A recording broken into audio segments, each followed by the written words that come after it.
ದುರ್ಗಾದೇವಿ ಜಾತ್ರೆಯ ಕಮಿಟಿಯ ವತಿಯಿಂದ ಸ್ವಾಗತವನ್ನು ಕೋರುತ್ತಾ ಈ ಪತ್ರಿಕಾಗೋಷ್ಠಿಯನ್ನು ಉದ್ದೇಶಿಸಿ ನಮ್ಮ ಜಾತ್ರಾ ಕಮಿಟಿ 2026ನೇ ಇಸ್ವಿಯ ಜಾತ್ರಾ ಕಮಿಟಿಯ ಅಧ್ಯಕ್ಷರು ಸನ್ಮಾನ್ಯ ಶ್ರೀ ಸಿದ್ದಣ್ಣ ಪಳ್ಳೆದವರು ಮೊನ್ನೆ ಕಳೆದ 3-4 ದಿನದ ಹಿಂದೆ ಸರ್ವ ಹಿಂದೂಗಳ ಒಕ್ಕೂಟ ಅನ್ಕೊಂಡು ದುರ್ಗಾದೇವಿಯ ಜಾತ್ರೆಯ ಬಗ್ಗೆ ಯಾವುದೋ ಒಂದು ಅನ್ಯ ಕೋಮಿನವರ ರಥವನ್ನ ಗಾಲಿಯಲ್ಲಿ ಬರೆಸಿದ್ದೀರಿ. ಆ ವಿಷಯವಾಗಿ ಮಂಗಳವಾರ ನಮ್ಮ ಜಾತ್ರಾ ಕಮಿಟಿಯ ಎಲ್ಲ ಸರ್ವರು ಮೀಟಿಂಗ್ ಸೇರಿದ್ವಿ. ಆ ಮೀಟಿಂಗ್ನಲ್ಲಿ ಏನೇನು ಠರಾವಾಯಿತು ಅಂತಕ್ಕಂಥ ವಿಷಯವನ್ನು ನಮ್ಮ ಜಾತ್ರಾ ಕಮಿಟಿಯ ಅಧ್ಯಕ್ಷರು ಇಲ್ಲಿ ಉಲ್ಲೇಖ ಮಾಡಬೇಕಂತೇಳಿ ಅವರಲ್ಲಿ ವಿನಂತಿ ಮಾಡ್ತಾ ಇದ್ದೇನೆ. ಪ್ರಿಂಟ್ ಮೀಡಿಯಾ ಹಾಗೂ ಎಲೆಕ್ಟ್ರಾನಿಕ್ ಮೀಡಿಯಾದ ಎಲ್ಲ ನನ್ನ ಆತ್ಮೀಯ ಸ್ನೇಹಿತರೆ, ಈ ದುರ್ಗಾದೇವಿ ಜಾತ್ರೆಯ ಮೊದಲು ಒಂದು ಸ್ಪಷ್ಟೀಕರಣ, ನಂತರ ದೇವಸ್ಥಾನದ ಜಾತ್ರೆಯ ವಿವಿಧ ಕಾರ್ಯಕ್ರಮಗಳ ಬಗ್ಗೆ ತಮಗೆ ತಿಳಿಸಲಾಗುವುದು. ಕಳೆದ 1 ವಾರದ ಹಿಂದೆ ಈ ದಾನ ಕೊಡೋದ್ರ ಬಗ್ಗೆ ಇಲ್ಲೊಂದು ಪ್ರೆಸ್ ಮೀಟ್ ನಡೀತು. ಅದನ್ನು ನಾವು ಸಹಿತ ನಮ್ಮ ದೇವಸ್ಥಾನದ ಹೆಸರು ಬಂದಿರೋದ್ರಿಂದ ನಾವು ಸಹಿತ ನಮ್ಮ ದೇವಸ್ಥಾನದಲ್ಲಿ ಸಭೆ ಸೇರಿ ಅದರ ಬಗ್ಗೆ ವಿಚಾರ ವಿನಿಮಯ ಮಾಡಲಾಯಿತು. ಈ ಗಂಗಾಪುರಪೇಟೆ ದುರ್ಗಾದೇವಿ ಗದಗ ಬೆಟಗೇರಿ ನಗರದ ಗ್ರಾಮ ದೇವತೆಯಾಗಿದ್ದು, ದುರ್ಗಾದೇವಿ ಜಾತ್ರೆ ಕಳೆದ 200 ವರ್ಷಗಳಿಂದ ಪ್ರತಿ 3 ವರ್ಷಕ್ಕೊಮ್ಮೆ ನಡ್ಕೊಂಡು ಬರುತ್ತೆ. ದುರ್ಗಾದೇವಿಯ ಸರ್ವ ಜನರಿಂದ ಕೊಡುಗೆಯಿಂದ ನಡೆದು ಬಂದಿರುತ್ತೆ. ಇದಕ್ಕೆ ನಮ್ಮ ಗುಡಿಯ ಇತಿಹಾಸ ತೆಗೆದಾಗ ಹಾಗೂ ಹಿಂದಿನ ಎಲ್ಲ ಜಾತ್ರಾ ಕಮಿಟಿಯಲ್ಲಿಯೂ ಸರ್ವ ಧರ್ಮೀಯರು ಇರುವುದು ಇಂದಿನ ಹಾಗೂ ಹಿಂದಿನ ಜಾತ್ರಾ ಕಮಿಟಿಯಲ್ಲಿದ್ದ ಪುರಾವೆಗಳಿಂದ ತಿಳಿದು ಬಂದಿದೆ. ಈ ಜಾತ್ರೆ ಇಂದಿನದಲ್ಲ, ಹಿಂದಿನಿಂದಲೂ ಇದೇ ಪದ್ಧತಿಯಲ್ಲಿ ನಡೆದಿದ್ದು, ಹಿಂದಿನ ನಿಯಮಾವಳಿಗಳನ್ನು ಸಂಪ್ರದಾಯಗಳನ್ನು ಮರೆತು ಮಾಡುವುದಲ್ಲ. ಐತಿಹಾಸಿಕ ಬಂದ ಪದ್ಧತಿಗಳನ್ನು ಮುರಿದರೆ ಅದು ದೇವತೆಗಳಿಗೆ ಮಾಡುವ ಅವಮಾನವಾಗುತ್ತದೆ. ಇತಿಹಾಸ ಬಲ್ಲವರಿಗೆ ಇದೆಲ್ಲ ಗೊತ್ತಾಗುತ್ತೆ.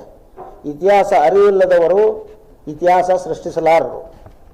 ಭಕ್ತಿ ಸೇವೆ ಸಲ್ಲಿಸಿದವರ ಹೆಸರು ಒಂದು ತೇರಿನ ಮೇಲೆ ಗಡ್ಡಿ ತೇರಿನ ಮೇಲೆ ದೇವಿ ಮೂರ್ತಿ ಇರುತ್ತೆ, ದೇವಿ ಮೂರ್ತಿ ಮೇಲೆ ಕಳಸ ಇರುತ್ತೆ. ಇವತ್ತು ಎಲ್ಲ ಕೂಡಿದಂಥ ಜಾತ್ರೆಗೆ ಬಂದಂಥ ಭಕ್ತರು ಆ ದೇವಿಯ ಕಡೆ ನಮ್ಮ ಗಮನ ಇರುತ್ತೆ. ದೇವಿಗೆ ನಮ್ಮ ನಮಸ್ಕಾರ ಮಾಡ್ತೀವಿ, ದೇವಿಗೆ ಕಳಸಕ್ಕೆ ನಾವು ಉತ್ತತ್ತಿ ಒಗಿತೀವಿ. ದಾನಿಗಳ ಹೆಸರು ತೆಳಗಿರುತ್ತೆ. ದಾನಿಗಳ ಕಡೆ ಯಾರೂ ಲಕ್ಷ್ಯ ಕೊಟ್ಟಿರಂಗಿಲ್ಲ. ಎಲ್ಲರ ಪೂಜ್ಯ ಭಾವನೆ ದೇವರ ಕಡೆ ಇರುತ್ತೆ. ಅದನ್ನು ನಾವು ಫಸ್ಟ್ ಮನಗಾಣಬೇಕು. ಅದರ ಜೊತೆಗೆ ಒಟ್ಟಾರೆ ಹೇಳುವುದಂದರೆ ಪರಂಪರೆ ಮರೆಯಲಾಗುವುದಿಲ್ಲ. ಹಿಂದಿನ ಹಿರಿಯರು ಆಚರಿಸಿದಂತೆ ನಿಯಮಬದ್ಧವಾಗಿ ಸರ್ವ ಜನಾಂಗದವರು ಸೇರಿ ಜಾತ್ರೆ ಮಾಡುವುದು ಜಾತ್ರಾ ಕಮಿಟಿಯವರು ಮೊದಲೇ ತೀರ್ಮಾನಿಸಿದ ಪ್ರಕಾರ ನಡೆದಿರುತ್ತದೆ.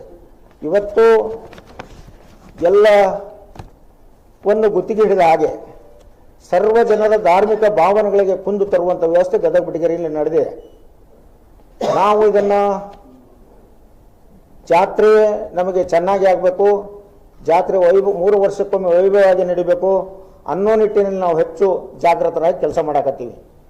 ಅದೇ ರೀತಿ ಇವತ್ತು ಇದರ ಬಗ್ಗೆ ಅವರು ಈಗಾಗಲೇ ಹಲವಾರು ದೇವಸ್ಥಾನಗಳ ಬಗ್ಗೆ ಈಗಾಗಲೇ ಅಲ್ಲಿ ನಡೆಯುವ ನ್ಯೂನತೆಗಳ ಬಗ್ಗೆ ಹೇಳ್ತಿದ್ದಾರೆ. ನಮ್ಮದು ಮೊದಲಿಂದಲೂ ನಮ್ಮ ಜಾತ್ರಾ ಕಮಿಟಿಯಲ್ಲಿ ಎಲ್ಲ ಧರ್ಮೀಯರು ಅದಾರ. ಈಗ ಸುಮಾರು 50 ವರ್ಷದಿಂದ IH ಕಮಾನ್ಗಾರನ್ನವರು ಜಾತ್ರಾ ಸಮಿತಿಯ ಉಪಾಧ್ಯಕ್ಷರಾಗಿ ಕೆಲಸ ಮಾಡ್ಯಾರ. ನಾವು ದುರ್ಗಾದೇವಿ ಗುಡಿ ಸರ್ವ ಜನಾಂಗದ ಒಂದು ದೇವತೆ. ಆ ನಿಟ್ಟಿನಲ್ಲಿ ನಾವು ಸರ್ವರನ್ನೊಳಗೊಂಡ ಕೂಡಿ ಜಾತ್ರೆಯನ್ನು ಮಾಡ್ತೀವಿ. ಇವತ್ತು ನಮ್ಮ ದೇವಸ್ಥಾನ ಬಗ್ಗೆ ಮಾತನಾಡಿದವರ ಬಗ್ಗೆ ನಾವು ಮುಂಬರುವ ದಿನಮಾನಗಳು ಅಂದರೆ ಸೋಮವಾರ ದಿವಸ 29ನೇ ತಾರೀಕು ಅವತ್ತು ಜಿಲ್ಲಾಧಿಕಾರಿಗಳಿಗೆ ಇಂಥವ್ರನ್ನ ಸಮಾಜದಲ್ಲಿ ಅಶಾಂತಿ ಮಾಡೋರ ವಿರುದ್ಧ ಇವ್ರನ್ನ ಗಡಿಪಾರು ಮಾಡಬೇಕು ಅನ್ನೋದೊಂದು ಉದ್ದೇಶದಿಂದ ನಾವು ಜಿಲ್ಲಾಧಿಕಾರಿಗಳಿಗೆ ಮನವಿಯನ್ನು ಸಲ್ಲಿಸ್ತೀವಿ. ರಾಜು ಕಾನಪ್ಪನವರು ಮಾಡ್ಯಾರ, ಅವ್ರ ವಿರುದ್ಧ ನಾವು ಗಡಿಪಾರಿಗೆ ಆದೇಶಕ್ಕೆ ನಾವು ಜಿಲ್ಲಾಧಿಕಾರಿಗೆ ಮನವಿ ಸಲ್ಲಿಸ್ತೀವಿ. ಅವರೊಬ್ಬರದ ಕೊಡುಗೆ ಹೌದು ಪೂರ್ತಿ ರಥನ ಅವರೊಬ್ಬರು ಕೊಡು. ನಾವು ಸುಮಾರು ನವರಾತ್ರಿಯಲ್ಲಿ ನಡೆದ ಈ ಘಟನೆ ಇದು. ಅವರು ನಮ್ಮ ದೇವಸ್ಥಾನಕ್ಕೆ ಕಾರ್ಯಕ್ರಮಕ್ಕೆ ಬಂದಾಗ ಇದನ್ನು ಹೇಳಿದರು. ಆ ಪ್ರಕಾರ ಅವರು ತಮ್ಮ ಸ್ವಂತ ರೊಕ್ಕದಿಂದ ತಮ್ಮ ನಮ್ಮ ಅವರು ಅನುದಾನ ಅಲ್ಲ, ಇದು ಪೀರ್ ಸಾಬ್ ಕೌತಾಳ್ ಅವರು ಕೊಟ್ಟರು. ಈಗ ಕಳೆದ 3 ದಿನದ ಹಿಂದೆ ದಾನ ಕೊಟ್ಟವರ ಹೆಸರುಗಳನ್ನು ಗಾಲಿ ಮೇಲೆ ಬರೆಸೋದು ಸೂಕ್ತ ಅಲ್ಲ ಅಂಥೇಳಿ ಹಿಂದೂ ಜನರಿಗೆ ಭಾವನೆಗೆ ಧಕ್ಕೆಯಾಗಿದೆ ಅಂತ ರಾಜು ಕಾನಪ್ಪನವ್ರು ಹೇಳಿದರು. ಇದು ಎಲ್ಲ ಅವರು ಭಕ್ತರು ಬಂದು ನಮಗೆ ದೇವಸ್ಥಾನಕ್ಕೆ ತೇರು ಮಾಡಿಸ್ಕೊಡ್ತೀವಿ ಅಂತ ಹೇಳಿದರು. ಆ ಪ್ರಕಾರ ನಾವು ನಮ್ಮ ಟ್ರಸ್ಟ್ ಕಮಿಟಿಯಲ್ಲಿ ಪಾಸ್ ಮಾಡಿಕೊಂಡು ಅವ್ರಿಗೆ ಒಪ್ಪಿಗೆ ಕೊಟ್ಟಿವಿ. ಮುಂದೆ ಅದು ಅವ್ರದೇ ಸ್ವಂತ ಖರ್ಚು, ಅದು ಯಾರ್ದು ಏನೋ ಅದರೊಳಗೆ ಸೇರಿಕೆ ಇದಿಲ್ಲ. ಅದೇ ಪೀರ್ ಸಾಬ್ ಕೋತಾಳ ಮಠಕ್ಕೆ ಮಾಡಿದ್ರು. ಆಮೇಲೆ ಒಳ್ಳೆ ಮಠಕ್ಕೆ ಬಂದ್ರು. ಈಗ ಆಮೇಲೆ ಶಿವಾನಂದ ಮಠದಾಗೂ ಕೈ ಹಾಕಿದ್ರು. ಇಲ್ಲಿ ಇರೋದು ಎಲ್ಲರೂ ಒಂದೇ, ಇಲ್ಲಿ ಜಾತಿ ಭೇದವ ಇಲ್ಲ, ಎಲ್ಲರೂ ಒಂದೇ ಇದೀವಿ ನಾವು. ಅವ್ರದ್ದು ಯಾಕೆ ಹೆಸರು ಹಾಕ್ತೀರಿ, ಇವ್ರ ಹೆಸರು ಈಗ ದಾನಿಗಳೇ ಹೆಸರು ಕೊಟ್ಟಿರ್ತಾರೆ ಅಂದಮೇಲೆ ದಾನಿಗಳ ಹೆಸರು ಹಾಕಬೇಕು ನಾವು. ಅದರಪ್ಪ ಅಂದಾಗ ನಾವು ಮುಂದೆ ಬಂದವರು ಈಗ ಯಾರು ಬಂದಿರ್ತಾರೆ ಅಂದಾಗ ನಾವು ಅವ್ರದ್ದು ಕೊಡ್ಸ್ಯಾರಪ್ಪ ಅಂದಮೇಲೆ ನಾವು ಅವ್ರದ್ದು ಹಾಕಿರ್ತೀವಲ್ರಿ. ನಿನ್ನ ಮುಂದೆ ಯಾರು ಮತ್ತೆ ಕೆಲವು ಅದು ಕೊಡುವ ಇದ್ರ ಬರ್ರಿ ಕೊಡ್ಲಿ. ಮುಂದೆ ಗುಡಿ ಕಟ್ಟೋದೈತಿ, ಕೋಟಿ ರೂಪಾಯಿ ಖರ್ಚೈತಿ, ಸಂಘಟನೆ ಮಾಡ್ಕೊಂಡು ಅವ್ರ ಹೆಸರು ಹಾಕ್ತಿವಿ. ಯಾರು ಕೊಡ್ತಾರೋ ಅವ್ರನ್ನ ಹಾಕೋದು ನಮ್ಮ ಕರ್ತವ್ಯ. ಹಿಂದೂ ಅಂತೇಳಿ ಅವರು ಬರೀ ಗಲಿಬೆ ಮಾಡೋದು, ಬರೋದು, ಪ್ರೆಸ್ ಮೀಟ್ ಕೊಡೋದು, ಆ ಮಠಕ್ಕೆ ಹಿಂಗೆ ಐತಿ, ಈ ಮಠಕ್ಕೆ ಹಿಂಗೆ ಐತಿ ಅಂತ ಯಾರು ಬದಲಿಯವ್ರು ಏನೂ ಇಲ್ಲಲ್ರಿ. ಎಲ್ಲ ನಮ್ಮ ಇಂಡಿಯಾದವ್ರು ಅದಾರ, ಪಾಕಿಸ್ತಾನದವ್ರು ಏನಿಲ್ಲ. ಅಲ್ಲಿ ಮಾಡಬೇಡ, ಇಲ್ಲಿ ಮಾಡಬೇಡ, ಈ ಒಂದೊಂದು ಕೆಬ್ರಕೊಂತ ಬರಾಕತ್ತಾರೆ ಅವರು. ಅದಕ್ಕೆ ಇವರಿಗೆ 28ನೇ ತಾರೀಕಿಗೆ ನಾವು ಡಿ ಸಿ ಅವ್ರಿಗೆ ಮನವಿ ಕೊಡ್ತೀವಿ, ಇವ್ರಿಗೆ ಗಡಿಪಾರು ಮಾಡ್ರಿ ಅಂತಂದು. ದೇವಸ್ಥಾನದೊಳಗೆ ಅವ್ರದ್ದು ಯಾವುದೋ ಆಡಳಿತ ಮಂಡಳಿಗೆ ಪದಾಧಿಕಾರಿ ಇಲ್ರಿ. ಆಮ್ಯಾಗಿಂದ ಅವ್ರು ಭಕ್ತರು ಅದಾರ, ಪ್ರತಿ ವಾರ 2 ಸರಿ ಬರ್ತಾರ. ಆಮ್ಯಾಗಿಂದ ಅವ್ರನ್ನ ಯಾವುದು ಕೇಳಿ ನಾವು ನಿರ್ಣಯ ತಗೊಳಂಗಿಲ್ಲ. ನಮ್ಮ ನಿರ್ಣಯನ ಅಂತಿಮ. ಅವ್ರ ಭಕ್ತರು ಯಾವುದೋ ಹಿಂಗೆ ಮಾಡ್ರಿ ಅಂತ ಇವತ್ತಿನವರೆಗೂ ನಮ್ಗೆ ಯಾವುದೇ ಸೂಚನೆನೂ ಕೊಟ್ಟಿಲ್ಲ. ಅವ್ರು ಪ್ರತಿ ನಾವು ಏನು ಕಾರ್ಯಕ್ರಮ ಆಗ್ತೀವಿ ಅವ್ರ ದಾನಿಗಳಾದ್ರೆ ಹೋಸ್ರೆ ದಸರಾದೊಳಗೆ ನಮ್ಗೆ ಅಕ್ಕಿ ಕೊಡ್ಸ್ಯಾರ, ಬಣ್ಣ ಹಚ್ಚಕ್ಕ ದಾನ ಮಾಡ್ಯಾರ. ನಾವು ಈಗ ಕೇಳಿದಾಗ ಅವರು ಕೊಡುಗೈ ದಾನಿಗಳೇ. ಸುಳ್ಳ ಅವರು ಹಂಗೆ ಮಾಡ್ತಾರೆ ಹಿಂಗೆ ಮಾಡ್ತಾರೆ ಅನ್ನೋದಕ್ಕಿಂತ ನಾವು ಏನು ಕಾರ್ಯಕ್ರಮ ಇಡ್ತೀವಿ ಅದನ್ನು ಕೇಳಿದಾಗ ಅವ್ರು ಕೊಟ್ಕೊಂತಾನೆ ಅದಾರ ನಿರಂತರವಾಗಿ. ಅವ್ರಿಗೆ ಯಾವುದೇ ಆಡಳಿತ ಮಂಡಳಿಗೆ ಅವ್ರಿಗೆ ಭಾಗವಹಿಸಕ್ಕೆ ನಾವು ಕೊಟ್ಟಿಲ್ಲ, ಹಸ್ತಕ್ಷೇಪ ಮಾಡಿಲ್ಲ. ನಮ್ಮ ಟ್ರಸ್ಟ್ ಕಮಿಟಿ ಒಳಗೂ ಅವರು ಪದಾಧಿಕಾರಿಗಳಿಲ್ಲ. ಜಾತ್ರಾ ಕಮಿಟಿಯಾಗ ಅವ್ರನ್ನ ಸದಸ್ಯರಂತೆ ತಗೊಂಡ್ರೆ ಹೆಂಗ ನಾವು ಎಲ್ಲರಿಗೆ ದಾನಿಗಳಿಗೆ ಏನು ನಾವು ನೋಡ್ಕೊಂತೀವಿ, ಅವ್ರಿಗೆ ಹಂಗ ನೋಡ್ಕೊಂತೀವಿ ನಾವು. ನಮಸ್ಕರಿಸಿ, ನಮ್ಮೂರ ದೇವಿ ಜಾತ್ರೆ 2026 ಪ್ರತಿ 3 ವರ್ಷಕ್ಕೊಮ್ಮೆ ಭಾಳ ಇತಿಹಾಸ ಪ್ರಸಿದ್ಧವಾದ ಸುಮಾರು 30 ಊರು ಅಂದರೆ 300 ಡೊಳ್ಳುಗಳ ಒಂದು ಡೊಳ್ಳಿನ ಜಾತ್ರೆ. ಇದು ಭಾಳ ವಿಶಿಷ್ಟ ಸಂಪ್ರದಾಯದೊಂದಿಗೆ ಸಕಲ ಒಂದು ಗೌರವದೊಂದಿಗೆ ಶ್ರೀ ದುರ್ಗಾದೇವಿಯ ಜಾತ್ರೆಯನ್ನು ಗಂಗಾಪುರಪೇಟೆ ಟ್ರಸ್ಟ್ನವರು ಈಗಾಗಲೇ ಜಾತ್ರೆಯನ್ನು ತೀರ್ಮಾನಿಸಿದ್ದು. ಜೂನ್ 28ರಿಂದ ಜುಲೈ 1ರವರೆಗೆ ಈ ಎಲ್ಲ ಕಾರ್ಯಕ್ರಮಗಳು ನಡೀತವೆ. ಶ್ರೀ ದುರ್ಗಾದೇವಿ ಜೂನ್ 1ನೇ ತಾರೀಕಿಗೆ ಸುಮಾರು ಒಂದು 15 kg ಬೆಳ್ಳಿ ಮೂರ್ತಿಯನ್ನು ದೇವಸ್ಥಾನದಲ್ಲಿ ಪ್ರತಿಷ್ಠಾಪನೆ ಮಾಡುತ್ತೆ. ಪ್ರತಿಷ್ಠಾಪನೆಯ ನಂತರ ಕಾರ್ಯಕ್ರಮ ನಂತರ ಮಹಾಪ್ರಸಾದ ಇರುತ್ತೆ. ಅದೇ ರೀತಿ ಜುಲೈ 4ರಂದು ಶ್ರೀ ದುರ್ಗಾದೇವಿ ಕಳಸಾರೋಹಣ, ಜುಲೈ 7ರಂದು ಊರು ದೇವರಿಗೆ ಉಡಿ ತುಂಬುವ ಕಾರ್ಯಕ್ರಮ.